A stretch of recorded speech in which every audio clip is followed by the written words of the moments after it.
नमस्कार बालमित्रांनो, कसे आहात सर्वजण? मजेत ना? काळजी घेताय ना सर्वजण?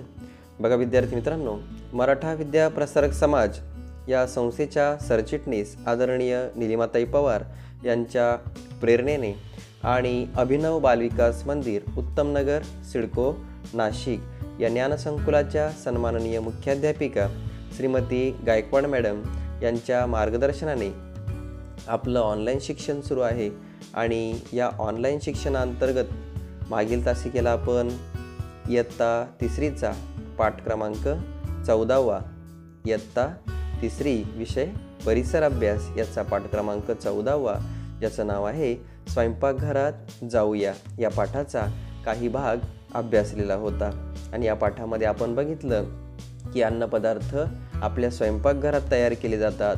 अन्नपदार्थ तयार करताना त्याला उष्णता दिली जात असतात आणि उष्णता देण्याच्या निरनिराळ्या पद्धती आहेत. मग काही लोक चुलीवरती स्वयंपाक करतात आणि मग त्या ठिकाणी लाकडं जळतात आणि उष्णता देतात. काही लोक गॅसवरती स्वयंपाक करतात, गॅस पेटवतात, उष्णता देतात, स्वयंपाक करतात. बरोबर की नाही? तर अशा स्वयंपाक करण्याच्या निरनिराळ्या पद्धती आहेत. काही लोक स्टोववरती स्वयंपाक करतात आणि मग स्टोवमध्ये रॉकेल भरावं लागतं आणि मग त्या ठिकाणी उष्णता दिली जात असतात. तर अन्नपदार्थ तयार करताना उष्णता देण्यासाठी त्या ठिकाणी इंधने वापरत असतात. नवा शब्द शिका की जो पदार्थ जळू शकतो त्या पदार्थास ज्वलनशील पदार्थ असे म्हणतात. कापूर जळू शकतो म्हणून कापूर हा ज्वलनशील पदार्थ आहे. पाणी जळू शकत नाही म्हणून पाणी ज्वलनशील पदार्थ नाही. बघा विद्यार्थी मित्रांनो, ज्वलनशील पदार्थ की जो पदार्थ पटकन जळू शकतो. स्वयंपाकाचा गॅस पटकन पेटतो, पेट्रोल आहे पटकन पेटतं, डिझेल पण आहे. मग असे अनेक पदार्थ आहेत का जे पटकन पेट घेतात. कापूर बघा, कापूरसुद्धा पटकन पेटतो. म्हणजे पदार्थ लवकर जळू शकतात त्याला ज्वलनशील पदार्थ असे म्हणतात. आणि जे पदार्थ जळत नाही त्यांना अज्वलनशील म्हणजे ज्वलनशील पदार्थ म्हणत नाही. त्यानंतर इंधन, उष्णता मिळवण्यासाठी जो ज्वलनशील पदार्थ सोयीस्करपणे वापरता येतो त्याला इंधन असे म्हणतात. मग स्वयंपाकाचा गॅस, रॉकेल, दगडी कोळसा ही इंधनाची काही उदाहरणे आहेत. आपण उष्णता मिळवण्यासाठी वेगवेगळे घटक वापरत असतो. मग चुलीमध्ये त्या ठिकाणी आपण लाकडे जाळत असतो, त्याला आपण सरपण असे म्हणतो. मग सरपण, लाकडं हे काय आहे? इंधन आहे. त्याचप्रमाणे स्वयंपाकाच्या गॅसमध्ये गॅस असतो टाकीमध्ये, मग गॅस हे एक इंधन आहे. त्यानंतर स्टोवमध्ये रॉकेल आपल्याला भरावं लागतं आणि मग रॉकेल हे काय आहे? इंधन आहेत. तर अशा प्रकारे गॅस, रॉकेल, दगडी कोळसा ही सर्व इंधनाची उदाहरणे आहेत. बघा बालमित्रांनो, स्वयंपाकाची आधुनिक पद्धत आपण बघितली होती. स्वयंपाकाच्या आधुनिक पद्धतीमध्ये आता बरेच लोक गॅसवरती स्वयंपाक करतात.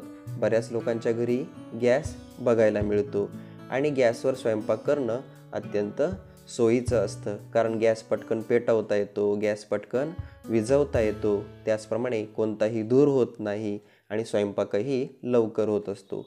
परंतु या उलट स्वयंपाकाची पारंपरिक पद्धत बघा बालमित्रांनो, या ठिकाणी चित्र आहे की एक स्त्री काय करत आहे? चुलीवरती स्वयंपाक करत आहे. मग ही काय आहे? स्वयंपाकाची पारंपरिक पद्धत म्हणजे जुनी पद्धत. मग त्या ठिकाणी अनेक लोक चुलीवरती स्वयंपाक करत असायचे. परंतु बघा बालमित्रांनो, चुलीवरती स्वयंपाक करणं हे जरा अवघड काम आहे. लाकडं तोडावी लागतात, झाडं तोडावी लागतात, त्यामुळे पर्यावरणाची हानी होते. आणि चुलीवरती स्वयंपाक करताना वेळही खूप लागतो, शिवाय धूरही होतो आणि स्वयंपाकाला वेळही खूप लागतो. तर अशा प्रकारे जी आधुनिक पद्धत आहे ती सोयीची आहे, परंतु पारंपरिक पद्धत ही मात्र जरा सोयीची नाही, ती अवघड आहे.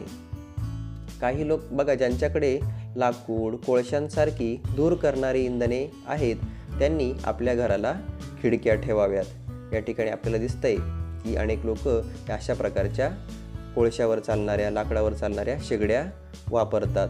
मग यामुळे काय होतं तर खूप धूर होत असतो. मग अशा प्रकारे जे लोक स्वयंपाक करण्यासाठी ही साधने वापरतात त्यांनी काय करावं की आपल्या स्वयंपाकघराला खिडक्या ठेवाव्यात. म्हणजे या ज्या काही साधनांद्वारे धूर होणार आहे, मग कोळशाचा धूर आहे, लाकडाचा धूर आहे, तो त्या खिडकी वाटे बाहेर जाईल आणि खिडक्या ठेवल्यामुळे उजेडही भरपूर मिळेल आणि धूर साचणार नाही. काही जण इंधन म्हणून रॉकेलवर स्वयंपाक करतात. त्यासाठी ते काय करतात? स्टोव वापरतात. बघा, रॉकेलला घासलेट असेही म्हणतात. या ठिकाणी आपल्याला चित्र बघायला मिळतंय. एक आहे बर्नरचा स्टोव आणि दुसरा आहे वातीचा स्टोव.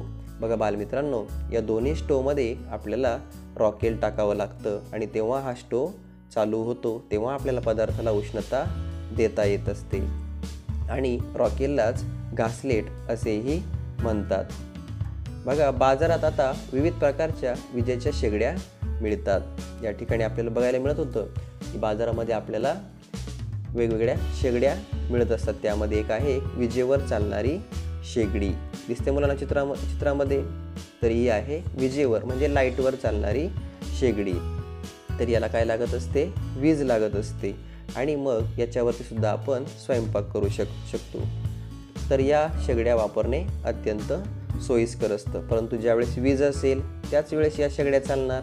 ज्यावेळेस आपल्या घरामध्ये लाईट नाही आहे, वीज नाही आहे, त्यावेळेस या शेगड्या चालणार नाही आणि या शेगड्या वापरणे सुद्धा खूप सोयीस्कर असते. बघा, शेगड्यांचे आणखीन प्रकार आहे. त्यामध्ये आपण आणखीन बघणार आहोत सौर चुली. या ठिकाणी आपल्याला चित्रामध्ये दिसतंय या काय आहेत? सौर चुली. सौर चुली म्हणजे काय? तर सूर्याच्या उष्णतेचा वापर करून अन्नपदार्थ यामध्ये शिजवला जात असतो. तर या ठिकाणी जे आपल्याला चित्रामध्ये दिसतंय या आहेत सौर चुली. सौर चुली आपल्या छतावरती, टेरेसवरती ज्या ठिकाणी सूर्याचा प्रकाश आहे, सूर्याची उष्णता आहे, त्या ठिकाणी या चुली ठेवल्या जात असतात. त्याच्यामध्ये अन्नपदार्थ त्या ठिकाणी डब्यामध्ये, भांड्यामध्ये ठेवल्या जात असतात आणि एखाद्या तासाने, अर्ध्या तासाने सूर्याच्या उष्णतेमुळे त्यातील अन्नपदार्थ शिजला जात असतो. तर अशा पद्धतीने काही लोक सौर चुलीचाही वापर करत असतात. तर बघा बालमित्रांनो, अशा पद्धतीने आपण स्वयंपाकघरात जाऊया. या पाठाचा राहिलेला भाग अभ्यासला. आता आपल्याला या पाठावरचा स्वाध्याय सोडवायचा आहे. प्रश्न पहिला, हरभरा वापरून कोणकोणते पदार्थ बनवतात? तर बघा बालमित्रांनो, हरभऱ्याच्या डाळीपासून आपण वरण तयार करत असतो. हरभऱ्याच्या डाळीपासून आपण पुरणपोळी तयार करत असतो, फुटाणे तयार करत असतो, उसळ तयार करत असतो. तर असे अनेक पदार्थ आपण हरभरा वापरून करत असतो. प्रश्न दुसरा, कोणत्या भाज्या आपण न शिजवता खात असतो? बघा, पाठाच्या काही भागामध्ये आपण बघितलं की अनेक भाज्या आपण शिजवून खात असतो, पण काही भाज्या आपण कच्च्याही म्हणजे न शिजवताही खात असतो. मग त्यामध्ये टोमॅटो, काकडी, मुळा, गाजर हे पदार्थ, या भाज्या आपण न शिजवता खात असतो. प्रश्न तिसरा, तळून केलेल्या पदार्थांची नावे सांगा. अन्न शिजवण्याच्या पद्धती आपण बघितल्या की तळणे, भाजणे, उकडणे, वाफवणे, शिजवणे या अन्नपदार्थ शिजवण्याच्या काही पद्धती आहेत. मग तळून केलेल्या पदार्थांची आपल्याला नावं सांगायची आहे. मग आपण गरम गरम भजी आपल्याला आवडते, मग ही भजी तळून करतात. पुऱ्या तळून करतात. गणपतीचे मोदक आपण काही लोक तळून करतात, काही उकडून वाफवून सुद्धा करत असतात. त्यानंतर बघा प्रश्न क्रमांक 4, इंधन म्हणजे काय? उष्णता देण्यासाठी जो पदार्थ आपण, जो घटक सोयीस्करपणे वापरतो त्याला इंधन असे म्हणतात. हेही आपण बघितलेलं होतं. तर या सर्वांची उत्तर आपल्याला वहीत लिहायची आहेत. तर सर्वांना हा पाठ समजलेला असेल. थँक्यू.